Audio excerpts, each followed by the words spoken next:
Κυρίες και κύριοι, απόψε είναι Τετάρτη, 22 Μαρτίου του 2023. Πριν ξεκινήσουμε τα θέματά μας, να πω ότι διαπιστώνω ότι τις τελευταίες μέρες έχει μία σημαντική μείωση ο αριθμός των νέων φίλων του καναλιού. Δεν ξέρω αν έχουμε κάνει κάτι που δεν ικανοποιεί τους φίλους, καλά κάνουν και μας τιμωρούν. Αν όχι, αν δηλαδή είστε ικανοποιημένοι, βοηθήστε, κάντε like, κάντε εγγραφή, διαδώστε το, να ξαναπάρουμε τη δυναμική μας. Επαναλαμβάνω, αν το δικαιούμαστε, αν όμως πρέπει να μας τιμωρήσετε, εγώ δεκτά όλα. Γράψτε όμως και τους λόγους να ξέρω τι δεν κάναμε σωστά. Λοιπόν, ξεκινάμε πρώτα από τον πόλεμο, όπως είπαμε. Εκεί έχουμε εξελίξεις, υπάρχουν εξελίξεις στα μέτωπα. Το πρώτο μέτωπο είναι η Αντβίιβκα, το έχουμε πει από τις πρώτες μέρες, είναι η πόλη από την οποία από το 2014 οι Ουκρανικές δυνάμεις βομβάρδιζαν τον Ντονέτσκ σχεδόν κάθε μέρα. Είναι οχυρωμένοι καλά, οι δυνάμεις δηλαδή των Ουκρανών είναι οχυρωμένες καλά. Κάποια στιγμή είδα κάποια βίντεο σε οχυρά με 3-4 μέτρα, δεν είναι υπερβολή πραγματικά, μπετόν, αρμέ, οπλισμένο σκυρόδεμα, δηλαδή οχυρά.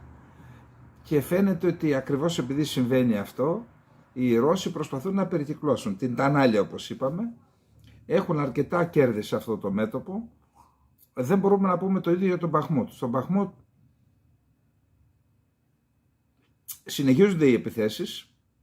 Έχουν χάσει όμως τη δυναμική που είχαν πριν λίγες μέρες, γιατί πριν λίγες μέρες ήταν θέμα ωρών να εγκαταλείψουν την πόλη Ουκρανοί. Τώρα εδώ λέει το Υπουργείο Άμυνας της Βρετανίας, λέει ότι κάτι φαίνεται να αλλάζει στη μάχη για τον Μπαχμούτ, με τους Ρώσους να χάνουν τη δυναμική των προηγούμενων εβδομάδων και τους Ουκρανούς να αρχίζουν τοπική αντεπίθεση που ενισχύει τη μοναδική οδό ανεφοδιασμού τους, σύμφωνα με νεότερη ενημέρωση του Βρετανικού Υπουργείου Άμυνας. Σημαντική παράμετρο αποτελεί η διαφαινόμενη αποχώρηση δυνάμεων του τακτικού ρωσικού στρατού από την περιοχή, κάτι που σημαίνει ότι η Μόσχα σκέφτεται να αφήσει τη μάχη του Μπαχμούτ στην εταιρεία μισθοφόρων Wagner, για την οποία η νίκη στην πόλη αυτή του Δυτικού Ντονέτσκ συνιστά ζήτημα τιμής.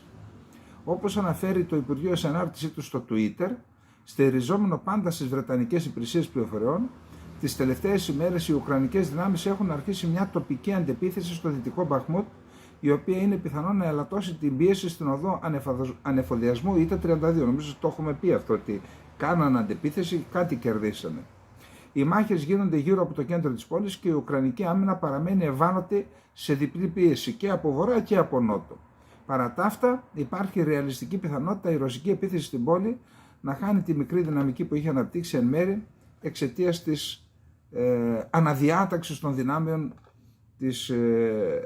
της Ρωσίας. Να πούμε ότι ενδεικτικό της επιμονής που δείχνει η κυβέρνηση του Κιέβου στην αντίσταση και στη διατήρηση όσο είναι δυνατόν της πόλης αυτής, είναι το γεγονός ότι ο ίδιος ο Ζελένσκι επισκέφθηκε χθες το μέτωπο του Μπαχμούτ, δεν πήγε φυσικά μέσα στην πόλη. Σας είπαμε ότι περιμετρικά δυτικά του Μπαχμούτ υπάρχουν 11 ταξιαρχίες, 2 ταξιαρχίες πυροβολικού και οι υπόλοιπες είναι ταξιαρχίες είτε μηχανοκίνητες είτε ή αυτομεταφερόμενες, είτε πεζικού είτε εσωτερικής ασφάλειας, 11 ταξιαρχίες.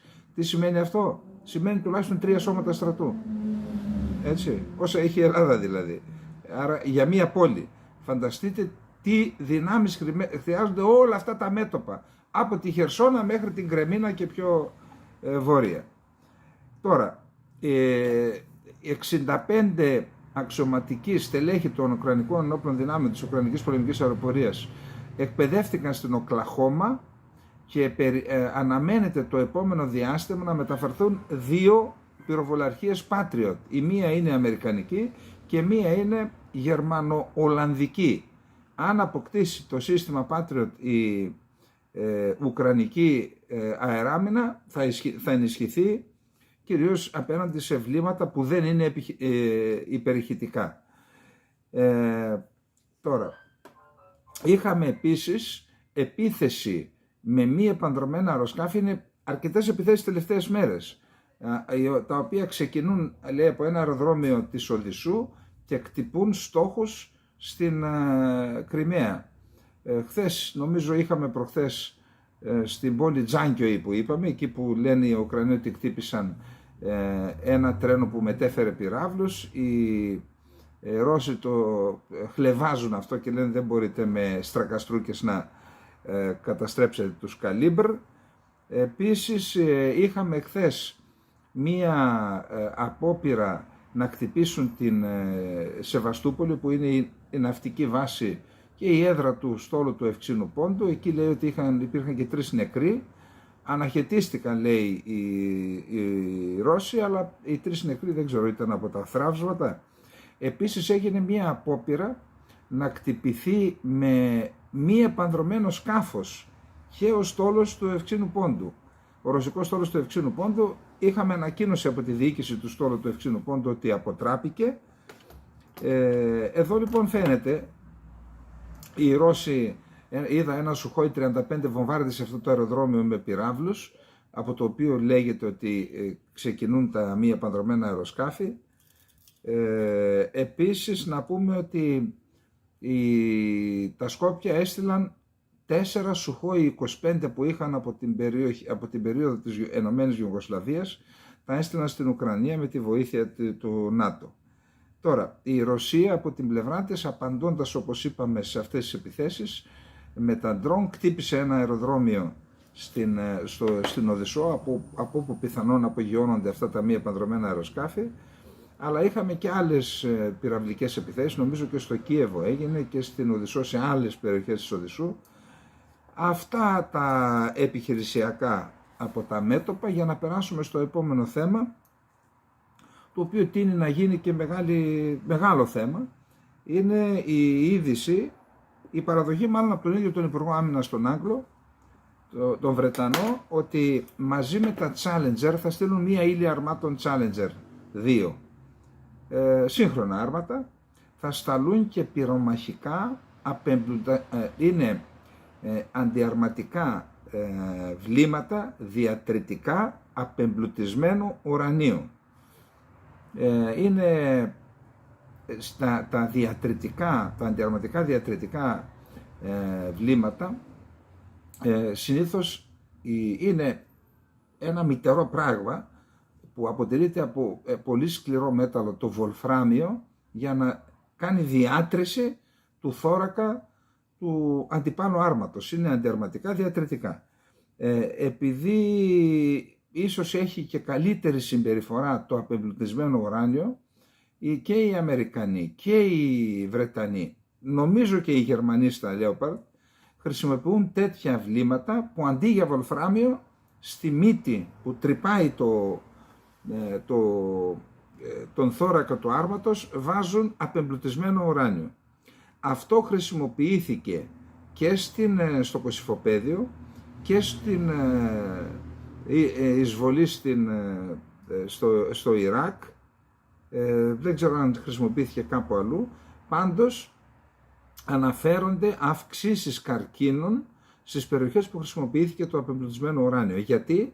Διότι ενώ είναι εντελώς ακίνδυνο όταν είναι το βλήμα και αποθηκεύεται, δεν έχει καμία έκκληση ραδιενέργειας, όταν χτυπάει στο θώρακα και διαλύεται, γίνεται πλάσμα και σκόνη, αυτή η σκόνη αν την εισπνεύσει κανείς ή αν πάει πάνω σε τρόφιμα, τότε προκαλεί καρκίνους. Και λέγεται ότι στην Σερβία παρατηρείται αύξηση των καρκίνων από τότε που χρησιμοποίησαν το απεμπλουτισμένο ουράνιο. Έγινε ένας μεγάλος χαμός με αυτό το θέμα.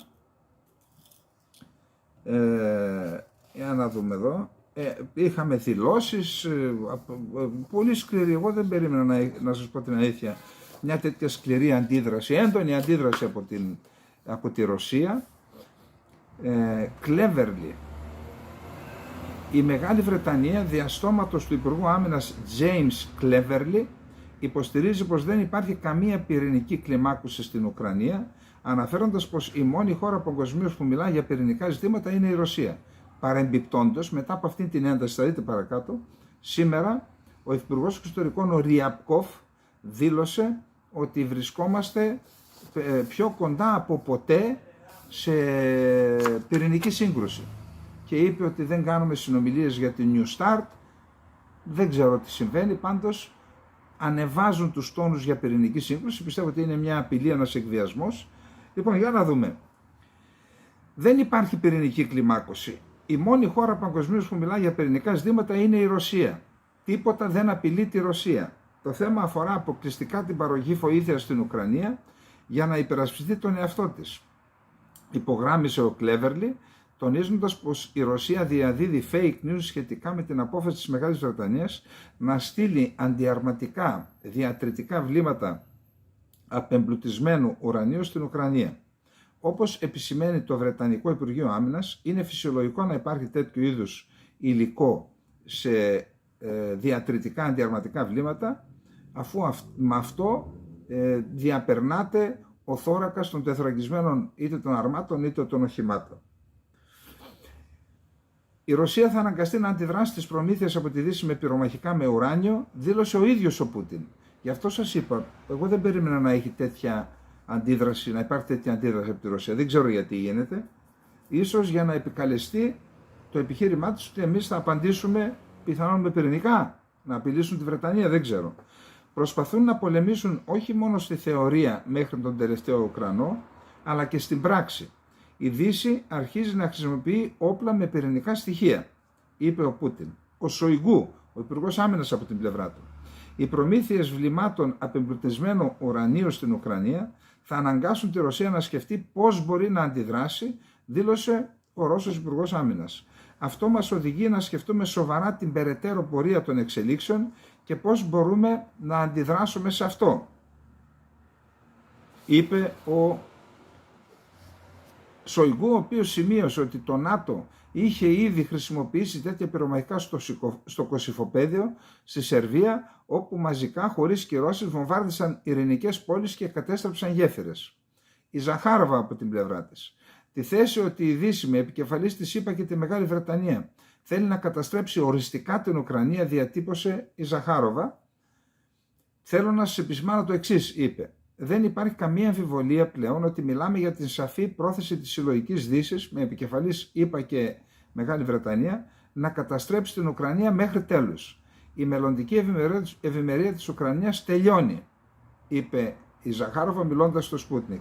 Των αντίον, είδα σήμερα ότι το Διεθνές Νομισματικό Ταμείο θα δώσει νομίζω 15,5 δισεκατομμύρια, αλλά η προβλέψη είναι ότι φέτος το 2023 μπορεί να έχει και ανάπτυξη, έστω και 1%. Δεν ξέρω πώς βγαίνει αυτό, ίσως η ανάπτυξη μετράται και με τα κεφάλαια που μπαίνουν μέσα, δεν το ξέρω. Λοιπόν, η στρατιωτική βοήθεια του Ηνωμένου Βασιλείου στην Ουκρανία ανήλθε σε περίπου 2,3 δισεκατομμύρια βρετανικές λίρες, 2,8 δισεκατομμύρια δολάρια δηλαδή, το 2022. Συγκεκριμένα το Λονδίνο έστειλε πάνω από 10.000 αντιαρματικά συστήματα πυράβλων N-Low, περισσότερα από 200 τεθωρακισμένα οχήματα, συστήματα πολλαπλών εκτοξευτών πυράβλων μη 270 και πυράβλους ακριβίας Brimstone. Επιπλέον, Βρετανοί εκπαιδευτές εκπαίδευσαν πάνω από 10.000 Ουκρανούς στρατιωτικούς, πολύ μεγάλος αριθμός. Οι αρχές του Ηνωμένου Βασιλείου εκτιμούν την ανθρωπιστική και οικονομική βοήθεια που παρέχεται στην Ουκρανία σε 1,5 δισεκατομμύριο βρετανικές λίρες, 1,86 δισεκατομμύρια δολάρια. Το 2023 οι Βρετανικές αρχές σκοπεύουν να διαθέσουν τουλάχιστον 2,3 δισεκατομμύρια δολάρια στρατιωτική βοήθεια. Είπαμε ότι αντί βολφραμίου χρησιμοποιούν το απεμπλουτισμένο ουράνιο, το οποίο αλλιώς δεν είναι άχρηστο, είναι εκεί είναι χρήσιμο. Είπαμε ότι τα χρησιμοποίησαν στην Ιουγκοσλαβία και στο Ιράκ και τέτοια βλήματα χρησιμοποιούν και τα Abrams και τα Leopard 2 και τα Challenger 2. Λοιπόν, αυτά.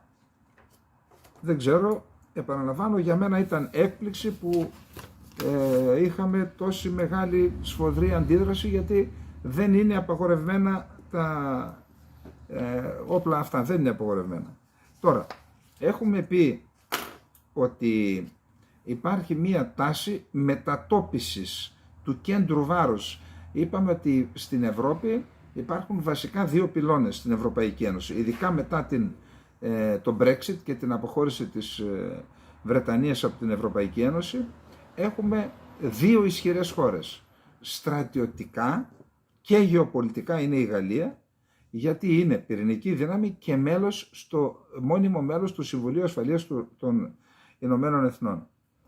Οικονομικά και πολιτικά είναι η Γερμανία, η οποία είναι η οικονομική ατμομηχανή της Ευρώπης. Στη Φραγκφούρτη είναι η Ευρωπαϊκή Τράπεζα, είναι η μεγαλύτερη παραγωγική δύναμη στην Ευρώπη.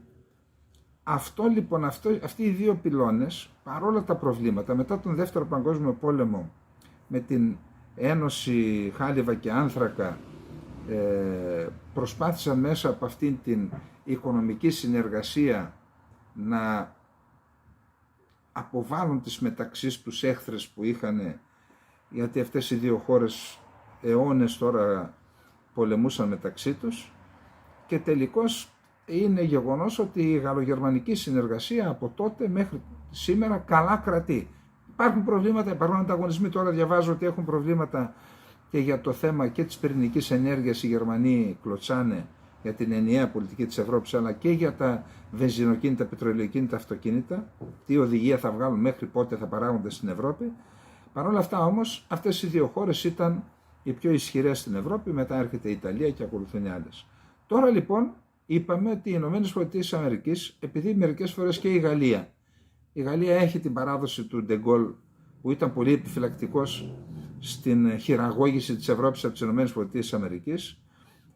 Άρα, επειδή αυτές οι δύο χώρες έλεγαν και όχι στις ΗΠΑ, η Γερμανία ιδιαίτερα με την Ostpolitik είχε ιδιαίτερες σχέσεις με την Ρωσία, οι ΗΠΑ δημιουργούν έναν τρίτον πυλώνα.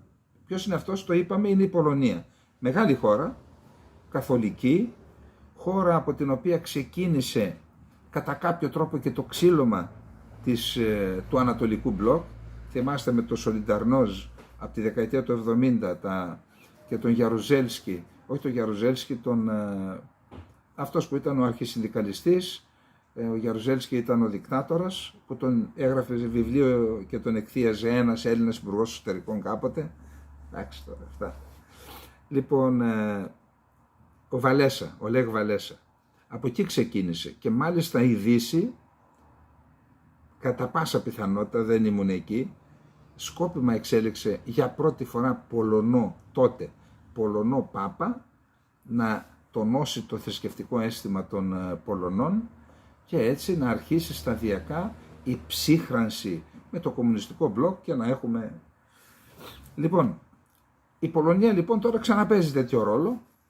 Οι ΗΠΑ δίνουν μεγάλη βαρύτητα, δεν είναι τυχαίο που ο Biden πήγε εκεί, στη Βαρσοβία. Τώρα λοιπόν τι γίνεται? Το 5ο Σώμα Στρατού των ΗΠΑ θα έχει πλέον μόνιμη έδρα την Πολωνία και βάση 10.000 Αμερικανών στρατιωτών. Διαβάζω δε ότι η ανατολική πτέρυγα του ΝΑΤΟ θα διοικείται από εκεί. Αντιλαμβάνεστε ότι δεν είναι καθόλου ευχαριστημένοι οι Γερμανοί με αυτό. Διαβάζω, κάνω κάποιες δηλώσεις να μας ρωτάνε λίγο πριν παίρνουν αποφάσεις οι Ευρωπαίοι, αλλά το πουλάκι έχει πετάξει. Η Πολωνία γίνεται ένας ισχυρός πυλώνας του ΝΑΤΟ και των ΗΠΑ στην περιοχή. Θα έλεγα ότι σταδιακά γίνεται ο τρίτος πυλώνας στην Ευρωπαϊκή Ένωση. Νωρίς είναι, αλλά προς τα εκεί πηγαίνουμε. Την πρώτη μόνιμη στρατιωτική φρουρά τους εγκαινίασαν σήμερα οι ΗΠΑ στην Πολωνία, γεγονός που σύμφωνα με τον Αμερικανό πρεσβευτή στη Βαρσοβία είναι μια ένδειξη της ενότητας του ΝΑΤΟ απέναντι στη ρωσική επίθεση. Εντάξει, γίνεται και για τη Ρωσία, αλλά γίνεται και για τον φρονηματισμό του Βερολίνου και των Παρισίων, έτσι. Αυτό δείχνει πως είμαστε εδώ για να μείνουμε. Αλίμονο. Αυτό δείχνει σε όλο τον κόσμο πως οι ΗΠΑ είναι δεσμευμένες στην Πολωνία και στο ΝΑΤΟ. Είμαστε ενωμένοι απέναντι στη ρωσική επιθετικότητα, δήλωσε ο Αμερικανός πρεσβευτής στην Πολωνία, Μαρκ Μπρεζίνσκι, στη διάρκεια επίσημης τελετής. Η φρουρά, η 8η στην Ευρώπη, θα επιφορτιστεί με τον συντονισμό της υποστήριξης των Αμερικανικών δυνάμεων που έχουν αναπτυχθεί στην Πολωνία και σε όλη την ανατολική πτέρυγα του ΝΑΤΟ. Είπαμε ότι είναι η έδρα του 5ου Σώματος Στρατού, 10.000 τουλάχιστον. Ο Πολωνός Υπουργός Άμυνας, ο Μάριος Μπλάστσακ, δήλωσε: «Εκτιμούμε πολύ τη μόνιμη παρουσία των Αμερικανικών στρατευμάτων στη χώρα μας. Το εκτιμούμε ιδιαίτερα στην κατάσταση στην οποία βρίσκεται η Ευρώπη με τη Ρωσία που εισέβαλε στην Ουκρανία και προσπαθεί να ανασυστήσει την αυτοκρατορία της. Η διοίκηση του 5ου Σώματος Στρατού είναι ήδη επιχειρησιακή του Αμερικανικού στρατού, άρα είναι από την Πολωνία που διοικούνται οι χερσαίες Αμερικανικές δυνάμεις στην Ανατολική Πτέρυγα του ΝΑΤΟ», είπε ο Πολωνός Υπουργός, υπογραμμίζοντας ότι η φρουρά είναι σημαντική για την ασφάλεια της χώρας μας, αλλά και για την ασφάλεια του συνόλου της Ανατολικής Πτέρυγας του ΝΑΤΟ. Η ανταπόκριση από το Αθηναϊκό Πρακτορείο Ειδήσεων. Πάμε λοιπόν τώρα στο επόμενο θέμα μας, που είναι τι άλλο, η επίσκεψη του ηγέτη της Κίνας, του πρόεδρου της Κίνας στη Μόσχα. Αναμφίβολα είναι πολύ σημαντικό γεγονός. Και εμείς εδώ από αυτή την εκπομπή, τώρα δεν νιώθω καλά και που τα λέω αυτά, αλλά το είπαμε, αυτή η εξίσωση δεν βγαίνει. Το έχουμε πει πολλές φορές. Δεν γίνεται να κάνεις πέρυσι την Όουκους να τρώει ένα κρύο ντουζ, ακόμα δεν συνήλθε η Γαλλία. 37 δισεκατομμύρια δολάρια ήταν εκείνο το πρόγραμμα κατασκευής υποβρυχίων για το πολεμικό ναυτικό της Αυστραλίας, και έτσι εμείς μας άφησαν να πάρουμε τις Μπελαρά από και τα Ραφάλ. Ήταν, αν θέλετε, για να τους χρυσώσουν το χάπι. Δεν γίνεται λοιπόν να κάνεις την Όουκους, Αμερική, Βρετανία και Αυστραλία, για να αντιμετωπίσεις την Κίνα και μετά να κάνεις ό,τι περνάει από το χέρι σου για να καταστήσεις ισχυρότερη την Κίνα, αφού υποχρεώθηκε η Ρωσία να ξεπεράσει τις φοβίες και τα προβλήματα του παρελθόντος που είχε. Πάντα καχύποπτες, με καχυποψία αντιμετώπιζαν η μία χώρα την άλλη, Κίνα και η Σοβιετική Ένωση, η Ρωσία τώρα πάντα. Έχουν και προβλήματα εκεί στην Κεντρική Ασία, είναι το επόμενο θέμα, θα το ξαναπούμε αυτό. Δεν είναι δυνατόν λοιπόν να στέλνεις τη Ρωσία στην αγκαλιά της Κίνας και να κάνεις πιο ισχυρή και τη Ρωσία και την Κίνα. Κάτι δεν βγαίνει, και γι' αυτό σήμερα ο Μπλίνκεν λέει δεν είναι προς το συμφέρον των ΗΠΑ η προσέγγιση της Ρωσίας με την Κίνα. Καλά, τώρα το καταλάβατε. Δηλαδή, συγγνώμη, απορώ πραγματικά, το έχω ξαναπεί. Βλέπω πολιτικούς εδώ, είδατε και ένα χθες στην τηλεόραση εδώ, τους βλέπετε κάθε μέρα δηλαδή. Και λες, εντάξει, τώρα μπορεί να είναι και κάποιος που δεν στροφάρει, που παίρνουν αποφάσεις ανόητες, πάντα πολιτικά μιλάω τώρα, ούτε έξυπνοι είμαστε, ούτε... Και τελικά αναρωτιέμαι, βλέποντας τέτοιες ενέργειες, λέω τελικά και ο κόσμος διοικείται από ανόητους. Μα είναι δυνατόν να κάνεις ό,τι περνάει από το χέρι σου για να τους φέρεις μαζί, κοντά, και μετά να λες δεν είναι προς το συμφέρον των ΗΠΑ το ότι είναι κοντά αυτοί οι δύο? Δεν βγαίνει αυτή η εξίσωση, κάτι δεν πάει καλά. Εν πάση περιπτώσει, είναι ένα πολύ σημαντικό ζήτημα, και όχι μόνο αυτό, δεν είναι μόνο αυτό. Φεύγοντας, αποχαιρετώντας τον Xi Jinping χθες το βράδυ, ο Πούτιν του είπε ο Xi Jinping, προσέξτε, λέει, ήταν πολύ σημαντικό που βρεθήκαμε, εμείς κάνουμε τη σημαντικότερη δουλειά που έγινε εδώ και 100 χρόνια για τον κόσμο. Θα δημιουργήσουμε μια νέα τάξη, ο κόσμος θα είναι πιο ασφαλής. Και ο Πούτιν φυσικά υπερθεμάτισε πάνω σε αυτό. Δεν υπόθηκαν στην τύχη αυτά και δεν υπόθηκαν για να τα ακούσουν και οι δημοσιογράφοι. Αυτά είναι μηνύματα. Οι δυο μας, λέει, χτίζουμε έναν πιο ασφαλή κόσμο.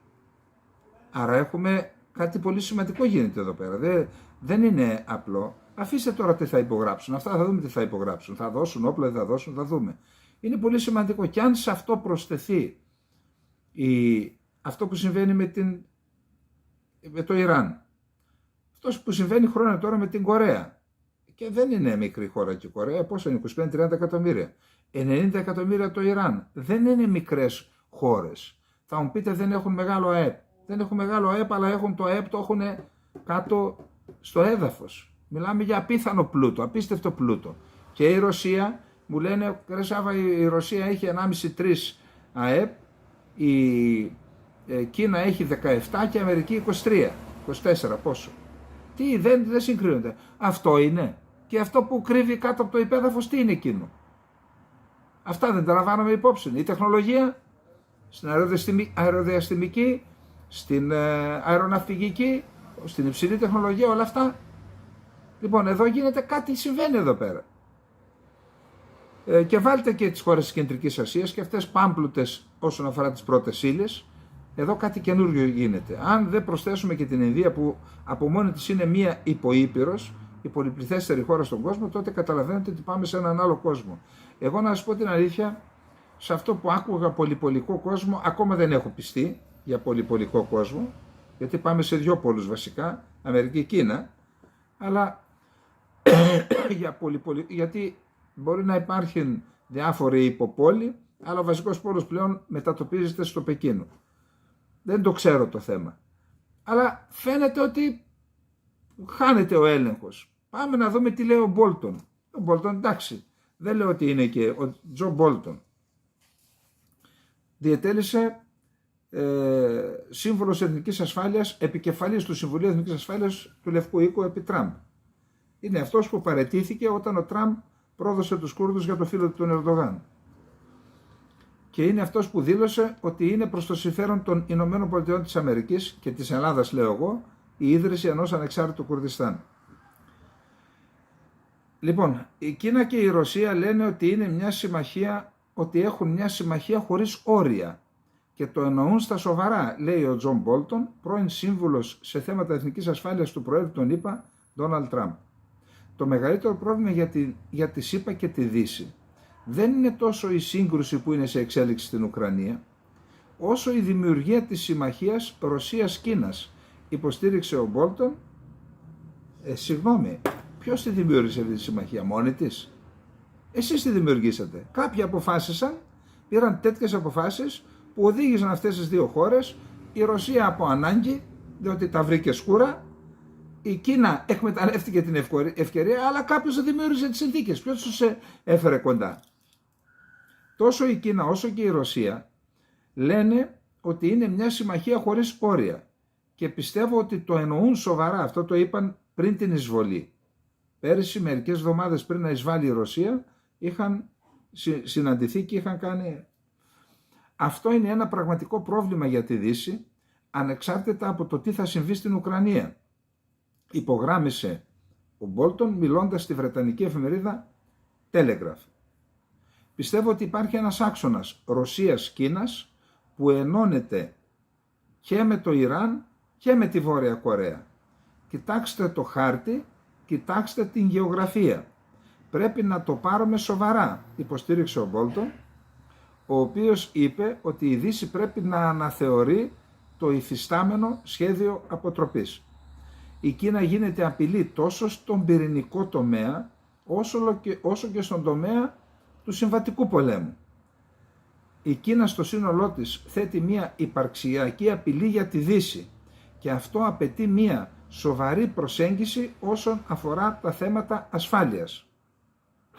Σύμφωνα με τον Μπόλτον, το ΝΑΤΟ πρέπει να καταβάλει ακόμα περισσότερες προσπάθειες για να αντιμετωπίσει τη Ρωσία, τονίζοντας ότι η Κίνα έχει από την αρχή της ρωσικής εισβολής στην Ουκρανία στηρίξει τη Μόσχα και τον Πούτιν, επισημαίνοντας πως δεν έχει κάνει καμία προσπάθεια να παραμείνει ουδέτερη. Μα δεν το κρύψε, λέει, αλλά όπως λέει ο Μπόλτον, το Πεκίνο έχει διάφορους τρόπους με τους οποίους θα μπορούσε να παράσχει στρατιωτική βοήθεια στη Ρωσία χωρίς να της δώσει απευθείας όπλα. Για παράδειγμα, θα μπορούσε η Κίνα να πουλήσει όπλα στη Λευκορωσία και στη Βόρεια Κορέα, τα οποία μετά θα κατέληγαν στην Ρωσία. Ή μπορεί να της δώσει ανταλλακτικά ή απάρτια οπλικών συστημάτων, τα οποία να την διευκολύνει στην παραγωγή των οπλικών συστημάτων. Τον ρώτησε ο δημοσιογράφος, και τι γίνεται με τον ΟΗΕ, τι ρόλο παίζει? Λέει, δεν έχει κανένα λόγο στη σύγκρουση πέρα από την παροχή ανθρωπιστικής βοήθειας. Τα όργανα λήψης αποφάσεων των Ηνωμένων Εθνών δεν λειτουργούν ουσιαστικά εδώ και αρκετό καιρό. Αυτό οφείλεται κυρίως στο Συμβούλιο Ασφαλείας, που είναι μέλη η Κίνα και η Ρωσία. Και είπε, να μην ξεχνάμε, λέει ο Μπόλτον, ότι αυτό το Συμβούλιο δεν μπόρεσε να παίξει ρόλο, το Συμβούλιο Ασφάλειας, και στη διάρκεια του ψυχρού πολέμου. Και τότε είχαμε εντάσεις. το Συμβούλιο Ασφαλείας δεν μπορούσε να πάρει αποφάσεις, γιατί είχαν πάλι την Κίνα και τη Ρωσία που μπλοκάραν κάθε απόφαση που αφορούσε τα συμφέροντά τους. Λοιπόν, αυτή είναι η κατάσταση. Έδωσε τεράστια υποστήριξη στον Πούτιν αυτή η επίσκεψη, και όχι μόνο αυτό, τον κάλεσε να επισκεφτεί και το Πεκίνο τον Πούτιν. Δηλαδή υπάρχει ένα διεθνές ένταλμα σύλληψης και του λέει έλα στο Πεκίνο. Άρα είναι μια τεράστια υποστήριξη και ψυχολογική υποστήριξη που πιστεύω ότι την έχουν ανάγκη τώρα στη Μόσχα και ο ίδιος ο Πούτιν. Ο μεγάλος κερδισμένος φυσικά είναι η Κίνα. Διάβασα πριν από λίγο ότι η Ρωσία ενισχύει τις δυνάμεις της στις Κουρίλες νήσους. Κάτι σημαίνει αυτό, γιατί να το κάνει? Αν δείτε στο χάρτη τι είναι οι Κουρίλες, είναι κάτι νησάκια μεταξύ και στο Βερίγγιο Πορθμό, που είναι μεταξύ των ρωσικών ακτών και της Ιαπωνίας, των νησιών του συμπλέγματος νήσων της Ιαπωνίας, τα οποία αμφισβητούνται, η Ιαπωνία τα θέλει, η Ρωσία τα κατέχει στρατιωτικά. Εν πάση περιπτώσει, άρα και εκεί φαίνεται ότι η Ρωσία κάτι φοβάται, κάποια ένταση με την Ιαπωνία, δεν ξέρω. Αυτά λοιπόν για τη Ρωσία και για την Κίνα. Να ξαναθυμίσω όχι τα λόγια του Μπόλτον, τα λόγια του Μπλίνκεν, ότι αυτή η συνάντηση αλλά και η σύσφιξη των σχέσεων Ρωσίας-Κίνας είναι αντίθετη στα συμφέροντα των ΗΠΑ, αποτελούν απειλή για τα συμφέροντα των ΗΠΑ. Και να δούμε ποιος τα προκάλεσε αυτά. Λοιπόν, και για να δούμε πόσο σημαντικό είναι, είπα ότι δεν είναι ανέφελες οι σχέσεις Ρωσίας-Κίνας. Προσέξτε εδώ. Η Κίνα δείχνει το ανάστημά της πλέον, ενθαρρυμένη, προτού πάει ο Σι Τζίνπινγκ στη Μόσχα. Κοιτάξτε τι έκανε. Οι ηγέτες των πρώην Σοβιετικών Δημοκρατιών της Κεντρικής Ασίας προσκλήθηκαν από τον Κινέζο πρόεδρο Σι Τζίνπινγκ το Μάιο για την πρώτη σύνοδο κορυφής Κίνας Κεντρικής Ασίας. Καθώς το Πεκίνο ενισχύει το αποτύπωμά του στην περιοχή αυτή, όπου αμφισβητείται η πρώην ρωσική κυδαιμονία μετά την εισβολή των ρωσικών δυνάμεων στην Ουκρανία. Αποδυναμώθηκε η Ρωσία, πήραν θάρρος αυτές οι χώρες. Λέει θέλουμε ένα προστάτη εδώ. Και να τους ο προστάτες. Πάμε τώρα. Στα συγχαρητήρια τηλεγραφήματα που εστάλησαν ξεχωριστά χθες Δευτέρα και σήμερα και προχθές Δευτέρα και χθες με αφορμή τον Νευρός, παραδοσιακή γιορτή για τον ερχομό της Άνοιξης και το περσικό νέο έτος, ο Σι Τζινπίνγκ προσκαλεί τους ηγέτες του Καζακστάν, της Κυργιζίας, του Ουσμπεκιστάν, του Τατζικιστάν και του Τουρκμενιστάν τον Μάιο για την πρώτη σύνοδο κορυφής Κίνας Κεντρικής Ασίας. Οι 4 χώρες έδωσαν στη δημοσιότητα το τηλεγράφημα που τους απεστάλλει. Δηλαδή, ενώ ήταν στη Μόσχα, έστειλε τηλεγράφημα. Το Τουρκμενιστάν, απομονωμένη χώρα και ο κύριος προμηθευτής φυσικού αερίου του Πεκίνου, δεν έχει προβεί ακόμα σε ανακοινώσεις. Αυτά τα αυταρχικά κράτη βρίσκονται μεταξύ των νέων δρόμων του μεταξιού, ενός τεράστιου σχεδίου υποδομών, δρόμων, σιδηροδρόμων και λιμένων που έχει ξεκινήσει η Κίνα. Η Ρωσία, η οποία θεωρεί την Κεντρική Ασία δικό της πεδίο επιρροής από τα μέσα του 19ου αιώνα, βλέπει το ρόλο της να αμφισβητείται και την Κίνα, την Τουρκία και τις δυτικές χώρες να υποφθερμιούν τους παραδοσιακούς περιφερειακούς της συμμάχους. Η τάση αυτή έχει αυξηθεί μετά τη ρωσική εισβολή στην Ουκρανία, μολονότι η Μόσχα συνεχίζει να διατηρεί ισχυρούς μοχλούς επιρροής. Υπηρεσίες πληροφοριών, δομές του κράτους, η γλώσσα, η κουλτούρα, ο πολιτισμός, ακόμα αυτά είναι στοιχεία που καθιστούν την ρωσική επιρροή ισχυρή, ακόμα ισχυρή στην περιοχή, αλλά η αποδυναμωμένη Ρωσία, επαναλαμβάνω, ανοίγει την πόρτα σε άλλους μνηστήρες. Τους τελευταίους μήνες, πέραν του Σι Τζινπίνγκ, οι πρόεδροι της Ρωσίας Βλαντιμίρ Πούτιν και της Τουρκίας Ρετζέπ Ταΐπ Ερντογάν, ο πρόεδρος του Ευρωπαϊκού Συμβουλίου Σαρλ Μισελ και ο υπουργός εξωτερικών των ΗΠΑ Άντονι Μπλίνκεν έχουν επισκεφθεί την Κεντρική Ασία.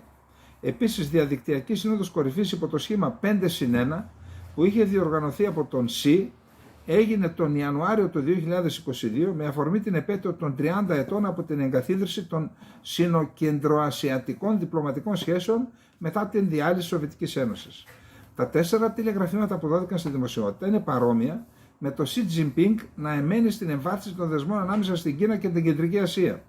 Σύμφωνα με το τηλεγράφημα που δόθηκε στη δημοσιότητα από το επίσημο πρακτορείο ειδήσεων του Τατζικιστάν, Χοβάρ, ο Xi Jinping δηλώνει ακόμη ότι ανυπομονεί να συζητήσει για ένα μεγαλειώδες σχέδιο ανάπτυξης των σχέσεων ανάμεσα στην Κίνα και στην Κεντρική Ασία.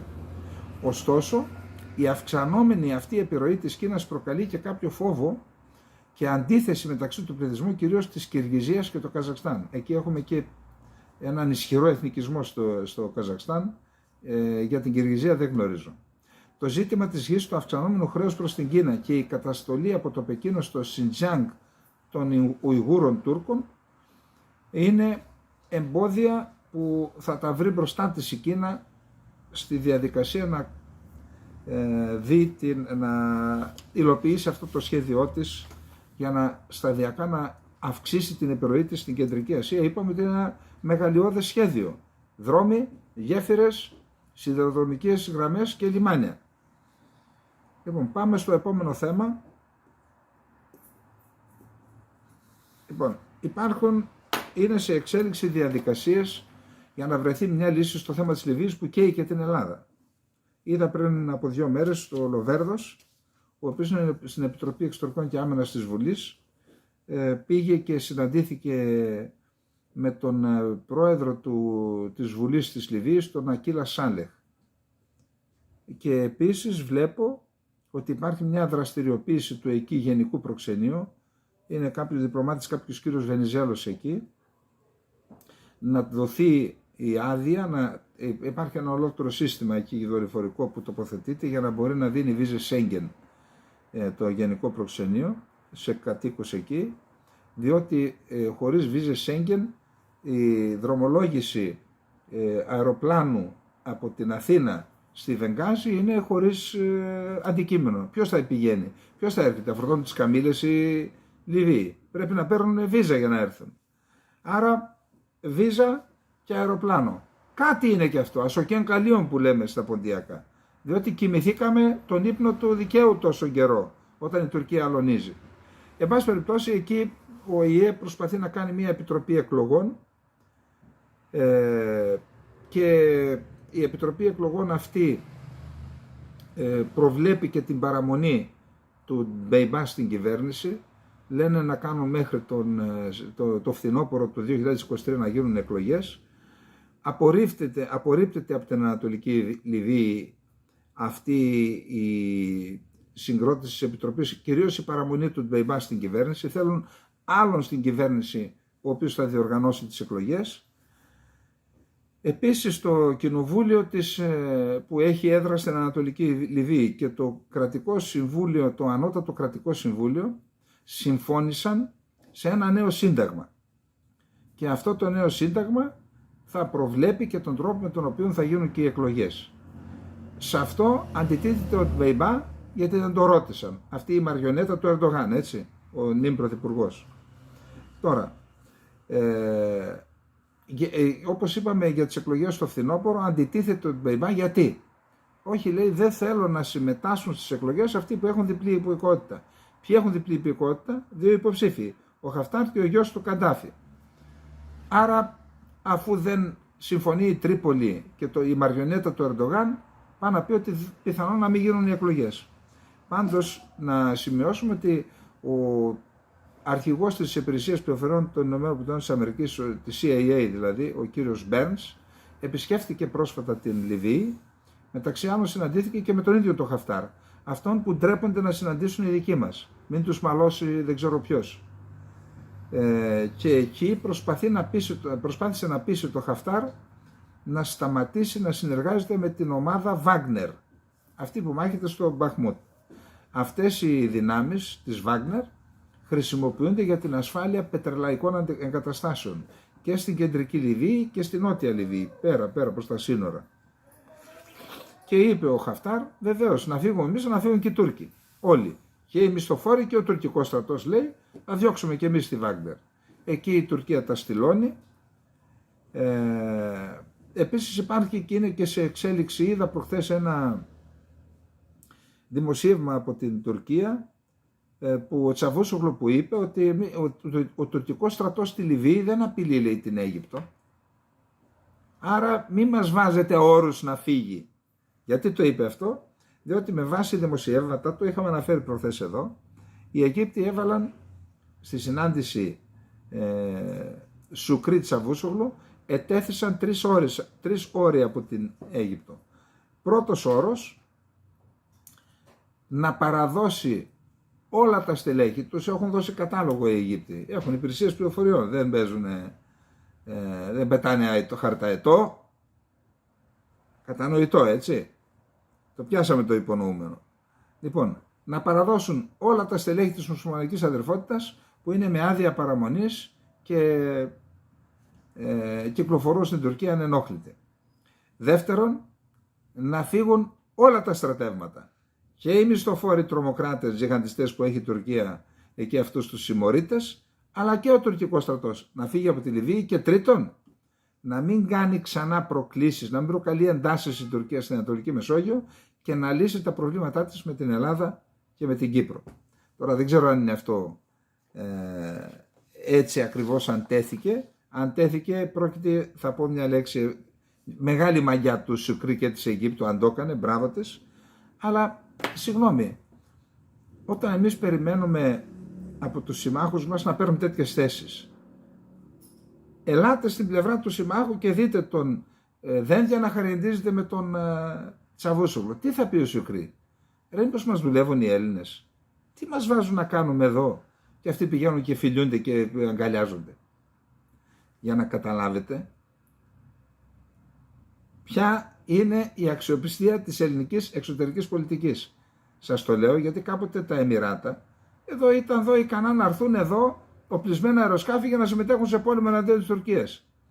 Και ζητούσαν από εμάς κάποιες πράγματα για τον πόλεμο στη Λιβύη και είχαμε κάτι ανεκδιήγητο εκεί στο ΓΕΘΑ, τώρα, οι οποίοι λέγανε όχι, απαγορεύεται, μη θα βρούμε μπελά.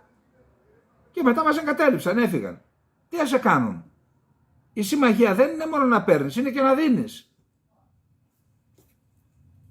Λοιπόν, αυτά. Εύχομαι η αποστολή του Λοβέρδου εκεί να είχε καλά αποτελέσματα, αν και θεωρώ ότι είναι ισχνή. Λοιπόν, πάμε στο επόμενο θέμα. Ξύπνησαν και οι Ευρωπαίοι. Η Die Welt έχει ένα άρθρο γνώμης, ο κύριος Clemens Vergin, ο οποίος λέει η Τουρκία και η Ουκρανία είναι εκβιαστικές, αυταρχικές και αναξιόπιστες χώρες και πρέπει να απομονωθούν από το ΝΑΤΟ. Ξύπνησε, καλώς το να. Ο υπογράφων του άρθρου λοιπόν ισχυρίζεται ότι και τα δύο έθνη έχουν αναπτύξει απρεπείς δεσμούς με τη Ρωσία. Τι εννοείς απρεπείς? Υπονοείς κάτι? Και διερωτάται αν το ΝΑΤΟ θα πρέπει να μοιράζεται ακόμη και ευαίσθητα δεδομένα με τις δύο χώρες.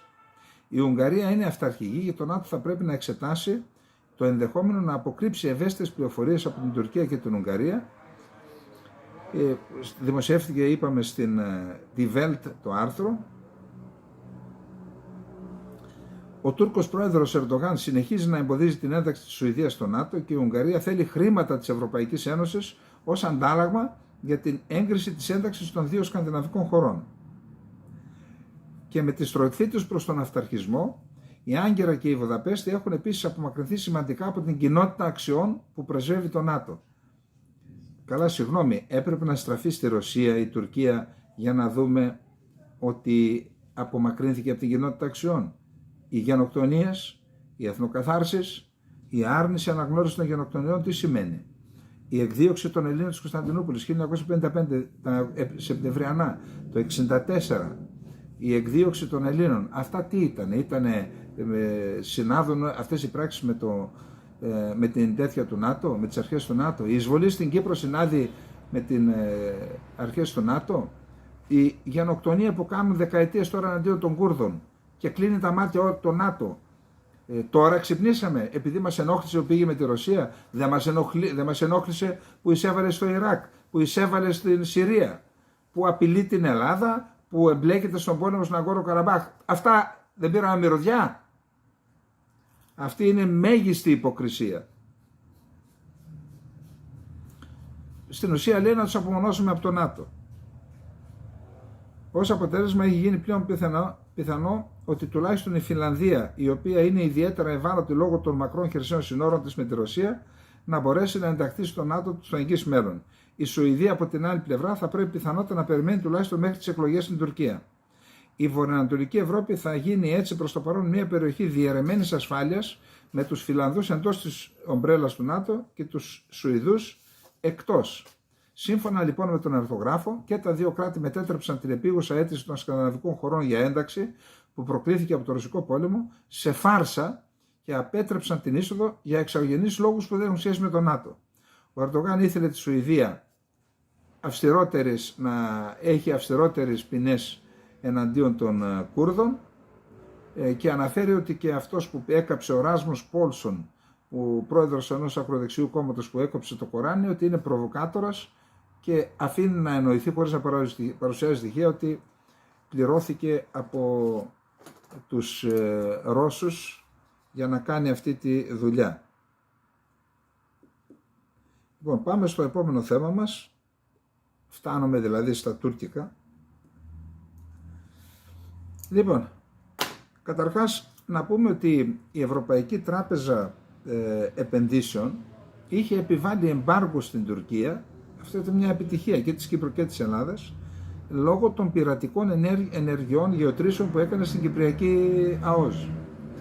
Και επειδή αυτή η τράπεζα έδινε χαμηλότοκα δάνεια από το 2009 μέχρι το 2016, 2 δισεκατομμύρια ευρώ ετησίως, είναι πολλά λεφτά.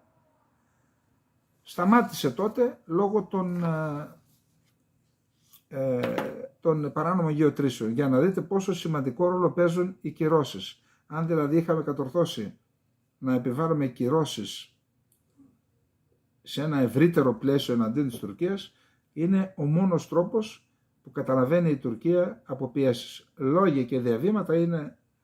Λοιπόν, λέει λοιπόν ότι τώρα στη Σύνοδο των Δωρητών που έγινε, μάλλον πιέστηκε η Ευρωπαϊκή Τράπεζα Επενδύσεων και είπε ότι θα βρουν έναν τρόπο να παγώσουν τις κυρώσεις και να εγκρίνουν ένα ποσό 500 εκατομμυρίων ευρώ στα 7 δισεκατομμύρια που μαζεύτηκαν, που είπαμε χθες, για να πάει στους σεισμόπληκτους. Φυσικά διατηρούν τις επιφυλάξεις τους να μην δοθεί στην κυβέρνηση για να χρησιμοποιηθεί για δημοσιονομικούς λόγους, αλλά να βρεθεί τρόπος να πάει απευθείας στους σεισμόπληκτους και πάντως θα δοθεί σίγουρα μετά τις εκλογές, άρα δεν μπορέσει να το χρησιμοποιήσει ο Ερντογάν, και να πάει στους σεισμόπληκτους έντιμα και όχι μόνο στα δικά μας παιδιά. Έτσι, δηλαδή στους Σουνίτες, να μην αποκλειστούν οι χριστιανοί της Αντιόχειας, να μην αποκλειστούν οι Αλεβίτες, να μην αποκλειστούν οι Κούρδοι, όπως κάνει συστηματικά τώρα ο Ερντογάν. Πάντως έχουμε δύο καινούργιες δημοσκοπήσεις. Λοιπόν, για να δούμε, και είναι πραγματικά ενδιαφέρουσες. Η μία τουλάχιστον έχει γίνει από την εταιρεία MAC σε 53 νομούς, δηλαδή σε ένα μεγάλο κομμάτι της Τουρκίας, σε 5.750 άτομα, ενώ οι άλλες γίνονται σε 2.500 άτομα, άρα είναι πιο αντιπροσωπευτική. Λοιπόν, κοιτάξτε, δεν είναι εύκολα για τον Κιλισδάρογλου. Λέει, στον πρώτο γύρο των προεδρικών εκλογών της 14 Μαΐου, σε ποιον θα δώσετε ψήφο?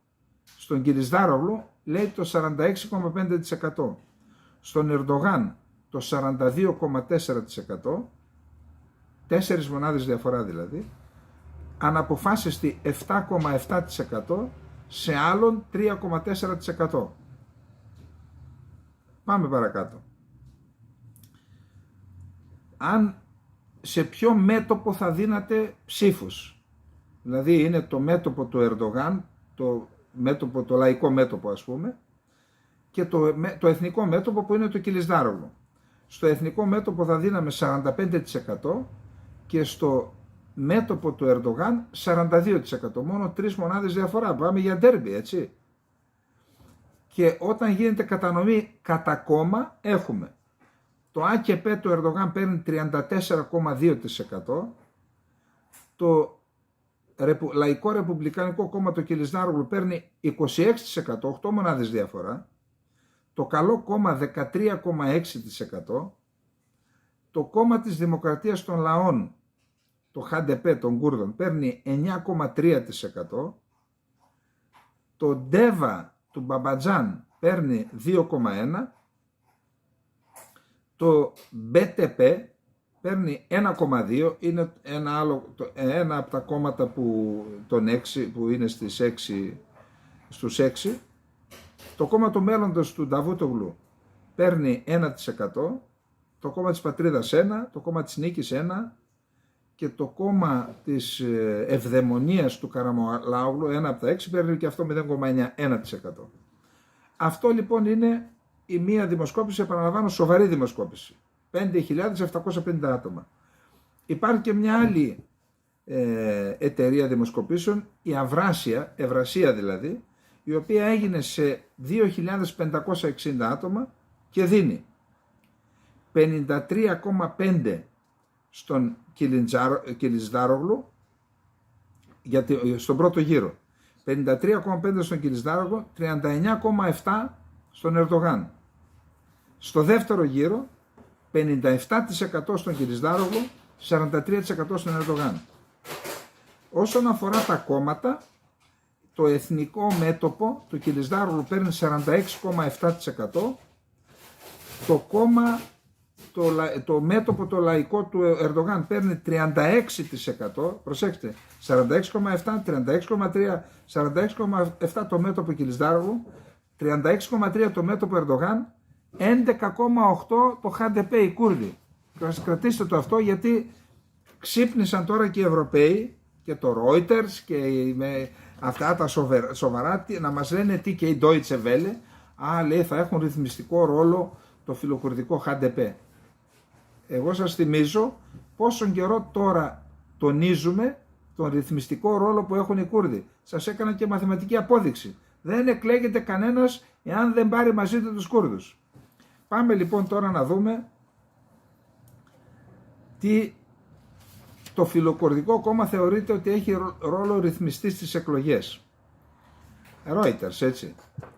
Αξίζει να σημειωθεί, δεν θα κατεβάσουν. Χθες επισκέφτηκε προχθές ο Κιλιτζάρογλου τη Δευτέρα το κόμμα, το ΧΑΝΤΕΠΕ, στα γραφεία τους, συζήτησαν εκεί, θα δούμε τι συζήτησαν μετά, και χθες το ΧΑΝΤΕΠΕ με μια άλλη ομάδα αριστερών κομμάτων που είχαν έτοιμο να βγάλουν δικό τους υποψήφιο, μετά τις διαπραγμάτευση που έγιναν με τον Κιλιτζάρογλου, είπαν δεν θα κατεβάσουμε υποψήφιο, που αυξάνει τις πιθανότητες να εκλεγεί από την πρώτη Κυριακή ο Κιλιτζάρογλου.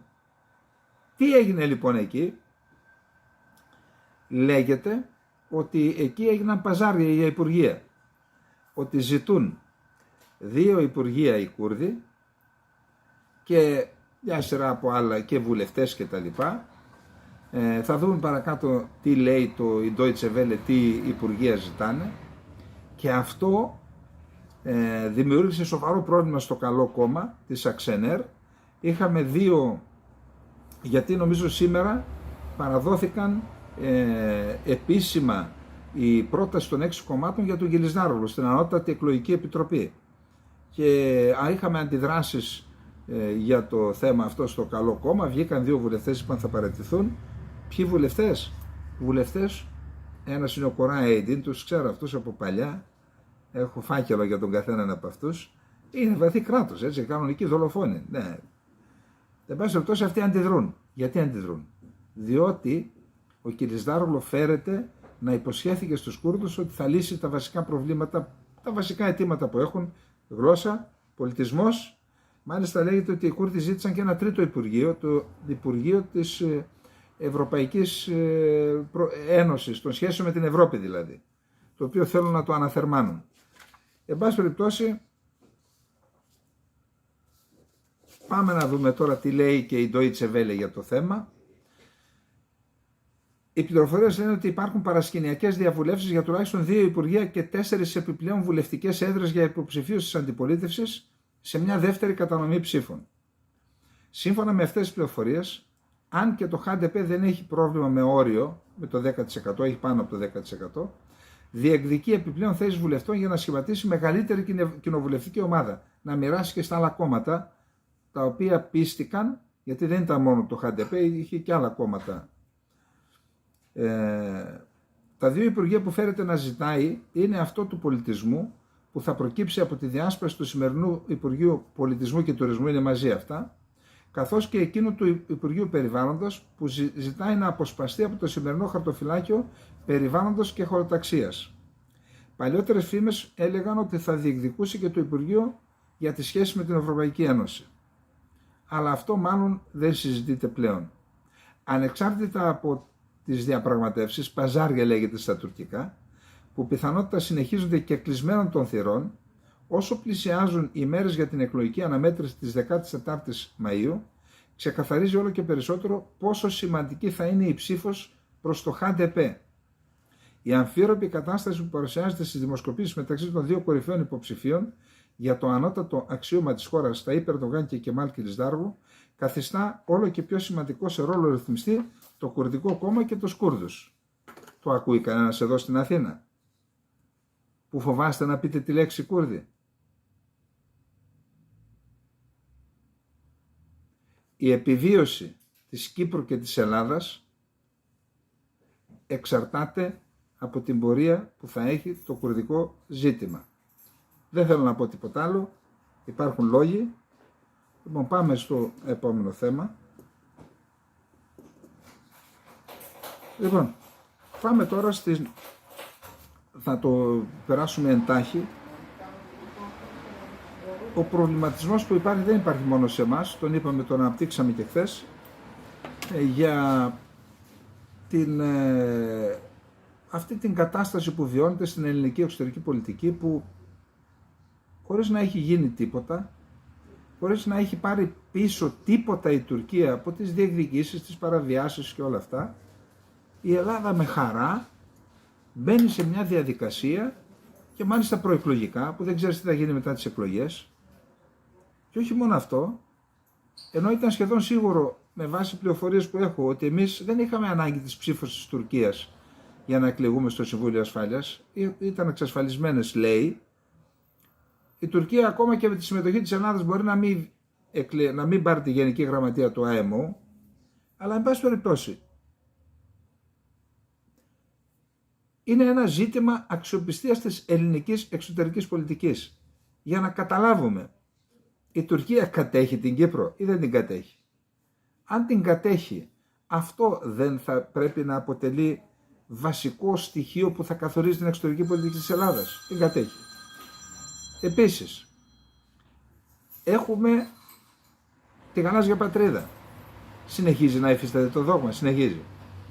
Τουρκολιβικό μνημόνιο, συνεχίζει. Επιστολές στον ΟΗΕ για τα νησιά που αμφισβητεί ευθέως την κυριαρχία των νησιών του Αιγαίου. Συνεχίζουν όλα αυτά. Καλά όσα έχουν πει για τη Θράκη. Όλα αυτά που δεν έχουν αλλάξει. Προς τι αυτές οι χαρές και όλες αυτές οι... Διάβασα τώρα τον κύριο Συρίγο, λέει, άμα πάμε, λέει, στα εύκολα θέματα να τα λύσουμε, είναι καλό. Από πού και ως πού καλό? Και εν πάση περιπτώσει, αν κάποια στιγμή προσπαθήσουμε να κάνουμε κάποια βήματα για την εκτόνωση της κατάστασης, αυτό είναι αντιληπτό. Είναι ανάγκη αυτά να χασκογελάμε και να χαιρόμαστε αυτές οι ανοησίες? Και εν πάση περιπτώσει, όταν λέει η Ελλάδα, η Τουρκία να πάρει τη Γενική Γραμματέα του ΑΕΜΟ που έχει αρμοδιότητα τα θαλάσσια ζητήματα, είναι σαν να λέμε στην Τουρκία αύριο να την υποστηρίξουμε να γίνει και επικεφαλής στον Παγκόσμιο Οργανισμό Προστασίας των Ανθρωπίνων Δικαιωμάτων. Αυτό είναι. Μια χώρα που δεν έχει υπογράψει τη συμφωνία για το δίκαιο των θαλασσών. Μια χώρα που είναι πειρατής της θάλασσης. Τη βάζουμε να καθίσει σε αυτή την θέση που έχει έναν ιδιαίτερο συμβολισμό? Ξέρω. Δεν ξέρω. Βγάλτε συμπεράσματα. Μπορεί να ξέρουν οι άλλοι καλύτερα. Λοιπόν, να πάμε στο τελευταίο μας θέμα που νομίζω ότι είναι εξαιρετικά σοβαρό.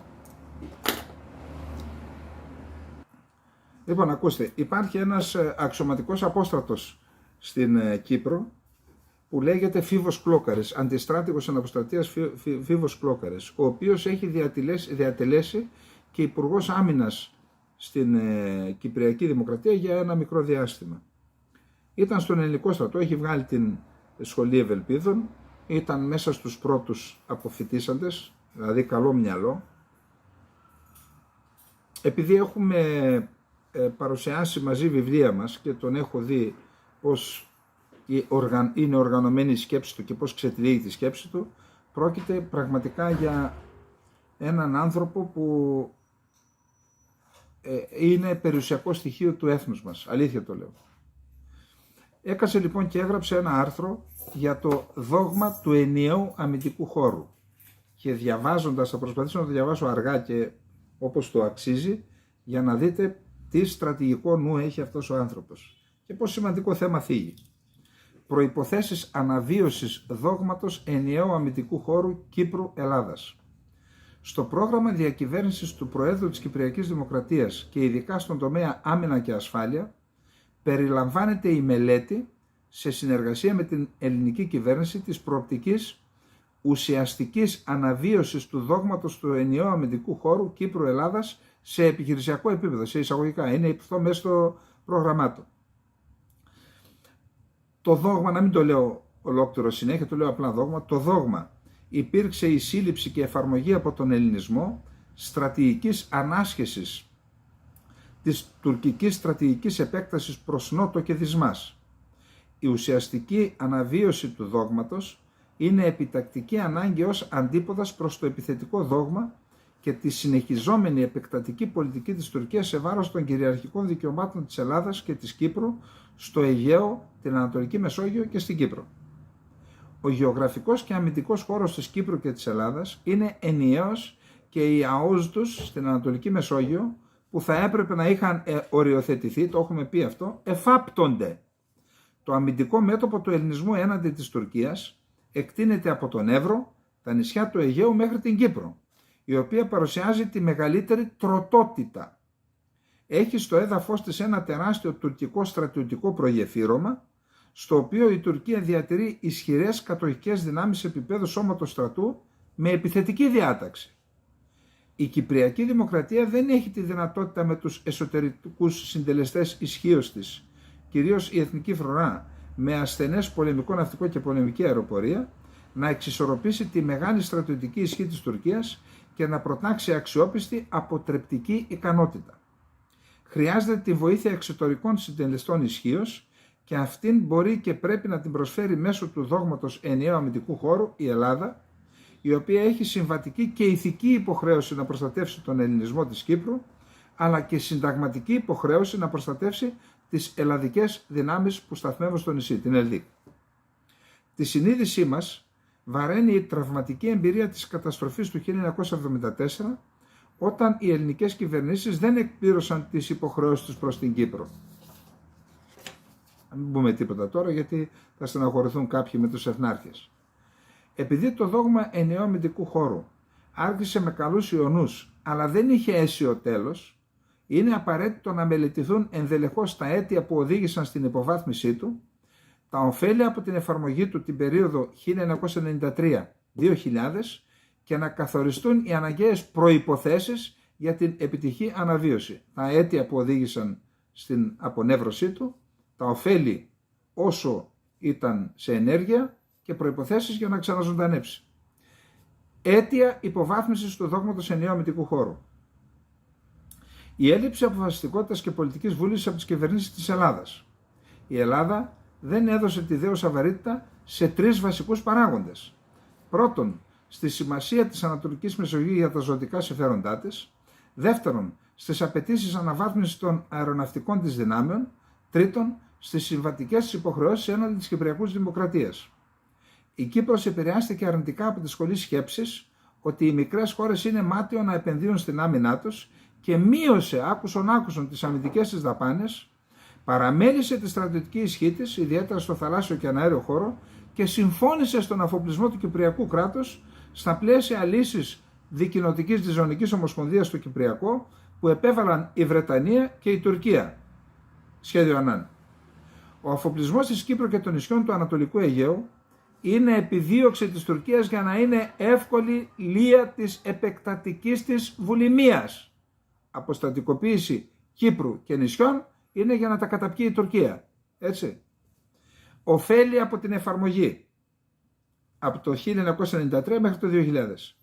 Τα ωφέλη ήταν πολλαπλά για την Ελλάδα και ιδιαίτερα την Κύπρο. Πρώτον, το δόγμα συνέβαλε στην τόνωση του ηθικού του κυπριακού ελληνισμού και στην ενδυνάμωση της επιχειρησιακής δυνατότητας των ενόπλων δυνάμεων της Ελλάδας για ενίσχυση της Κύπρου, καθώς και της αποτρεπτικής ικανότητας της εθνικής φρουράς.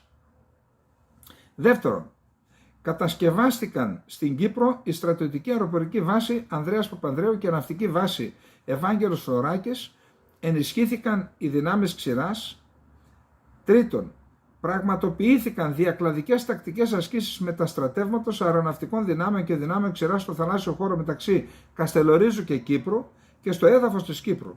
Ασκήσεις Τοξότης, Νικηφόρος, Βεργίνα και Νίκη.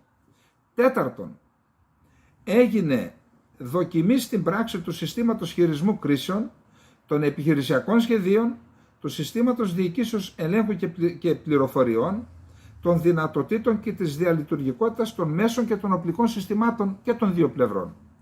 Πέμπτον, αποκτήθηκαν πολύτιμες εμπειρίες από τους χειριστές, τα στελέχη και τους επιτελείς της Εθνικής Φρουράς και των ενόπλων δυνάμεων της Ελλάδας, ιδιαίτερα στους τομείς της αεράμενας, της διακλαδικής συνεργασίας, της τακτικής κίνησης των αεροναυτικών δυνάμεων της Ελλάδας στην Ανατολική Μεσόγειο με τον οπλισμό τους, από την Ελλάδα στην Κύπρο μακράν των βάσεων ανεφοδιασμού τους, καθώς και της αντιμετώπισης της τουρκικής αντίδρασης, αναχαιτήσεις στον αέριο χώρο της Κύπρου. Έκτον, έγινε στην πράξη δοκιμή της διασύνδεσης του αμυντικού χώρου Κύπρου-Ελλάδας και υπήρξαν χρήσιμα συμπεράσματα για τη δυνατότητα ενίσχυσης της Κύπρου, την επάρκεια των υποδομών και τους απαιτούμενους εξοπλισμούς και επιχειρησιακούς συντονισμούς των ενεργειών των επιτελείων των δύο χωρών. Η υποβάθμιση του δόγματος ενιαίου αμυντικού χώρου, που δέχθηκε σοβαρό πλήγμα και από την μη έλευση των S-300 στην Κύπρο, προκάλεσε κενό ασφάλειας στο θαλάσσιο χώρο μεταξύ Κύπρου Καστελορίζου, το οποίο εκμεταλλεύτηκε και εκμεταλλεύεται η Τουρκία με δυναμική προβολή διεκδικήσεων σε αυτόν τον χώρο εις βάρος των ΑΟΣ της Κύπρου και της Ελλάδας.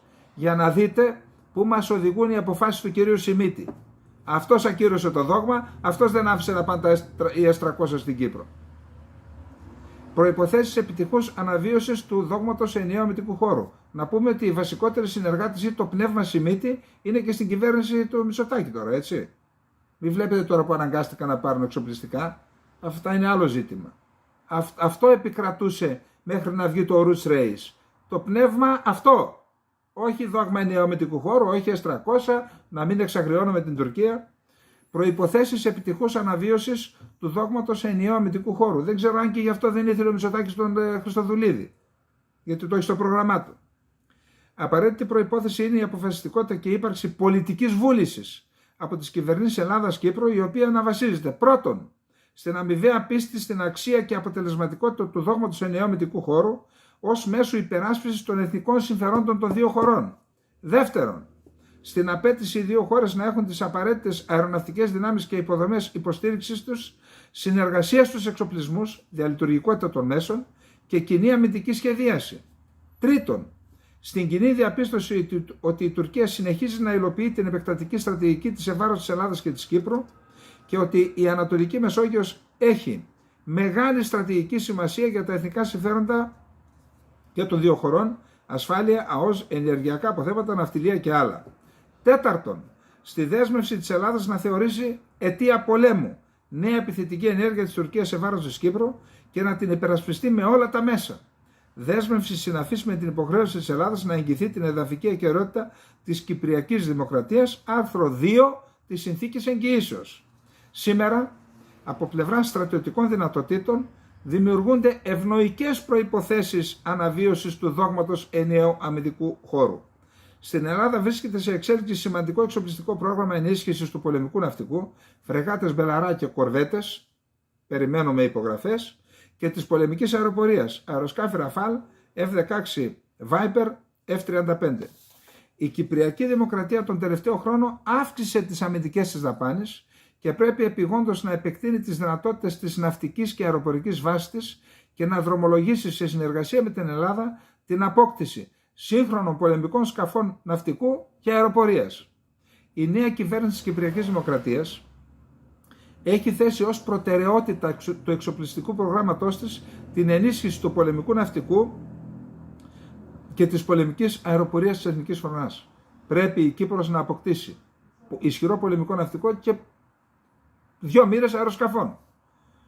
Είναι απαραίτητο να υπάρχει συνεχής παρουσία αεροναυτικών δυνάμεων της Ελλάδας στην Κύπρο και να αξιοποιηθεί η συμμετοχή των 2 χωρών στην ΠΕΣΚΟ της Ευρωπαϊκής Ένωσης. Η ΠΕΣΚΟ παρέχει τη δυνατότητα στρατιωτικής συνεργασίας Ελλάδας-Κύπρου στα πλαίσια της κοινής πολιτικής ασφάλειας και άμυνας της Ευρωπαϊκής Ένωσης. Με τιμή Φίβος Κλόγαρης, αντιστράτηγος εν αποστρατεία. Αυτά λοιπόν και για το δόγμα του ενιαίου αμυντικού χώρου. Ελπίζω να υπάρχουν ευήκοα ότα, χωρίς κραυγές, όπου μπορείτε προωθήστε το.